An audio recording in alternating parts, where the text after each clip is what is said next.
Կանանց պետք է գնահատել ու սիրել ոչ միայն տոնորերին, այլև ողջ տարին շարունակ։ Այս համոզմանն են թե Մարատը եւ թե Սոնան։ Նրանց պարային կատարման մեջ հենց սիրո արտացոլանքն է։ Մարատը սիրած էակին չի շնորհավորել, որովհետեւ դեռ չի գտել նրան, իսկ Սոնան ջերմ շնորհավորանքների է արժանացել դեռ վաղ առավոտից։ Արդեն հասցրել եմ շնորհավորել բոլորին, ում որ ինձ մոտիկ եմ համարում։ Եթե կինը արժանի է մեծարանքի, ուրեմն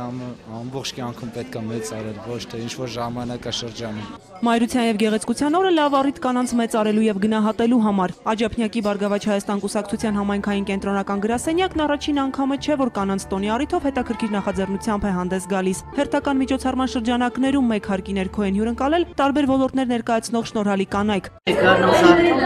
Այս միջոցառումը մենք կազմակերպել ենք մեր կուսակցության այն շնորհաշատ կանանց կողմից, որոնք իրենց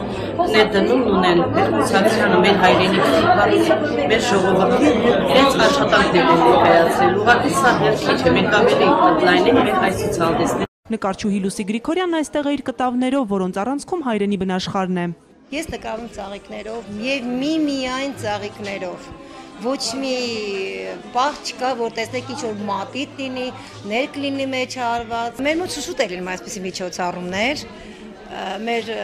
Բարգավաճ Հայաստան կուսակցությունը շատ ակտիվ է նման հարցերում։ Հաճելի գալիս են, հավաքվում են մարդիկ, ծանոթանում են իրար հետ, շփում է առաջանում։ Ես այսօր բոլորին եմ դիմում եւ շնորհավորում եւ երիտասարդ աղջիկներին, օրիորդներին եւ նրանց բոլորին ուզում եմ անպայման համոզել, որ կնոջ ամենամեծ գեղեցկությունը եւ ամենամեծ երջանկությունը մայրության մեջ է։ Նման օրինակ միջոցառումները ոչ միայն կանանց շնորհավորանքներ ու ջերմ խոսքեր ուղղելու, այլև նրանց ուզող հարցերը լսելու եւ միմյանց հետ քննարկելու համար են, համոզված են նախաձեռնության հեղինակները։ Հենց այս միջոցառումների արդյունքում է, որի հայտ են գալիս նաեւ շնորհալի երիտասարդներ։ Միջոցառման շնորհիվ մենք կարողացանք բացահայտել մեր կառույցի ներսում երիտասարդ շնորհալիներին, որոնց համար մենք այսուհետ պետք է մտահոգվենք ավելի մեծ ցուցահանդեսների կազմակերպման եւ իրենց ինքնադրսևորման ապահովման համար։ Շնորհավորում եմ ձեզ այս գեղեցիկ օրվա կապակցությամբ մայրության գեղեցկության։ Լինեք երջանիկ,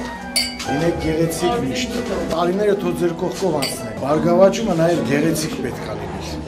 Այո, մենք հավատում ենք, որ այն ճանապարհով որ գնում ենք, ձեզ հետ միասին գնալու ենք։ Ձեր նման գեղեցկուհիների հետ։ Ու դրա համար էլ գեղեցիկ ավարտ ունենալու այս ընթացքը։ Շնորհավորանքներ, ջերմ ու անկեղծ խոսքեր եւ իհարկե տոնը խորհրդանշող ծաղիկներ։ Ցանկությունը մեկն է, թող որ կանայք ժպտան ու երջանիկ լինեն ողջ տարվա ընթացքում։ Վարդուհի Մելտոնյան, Մհեր Կիրակոսյան, Էպիկենտրոն։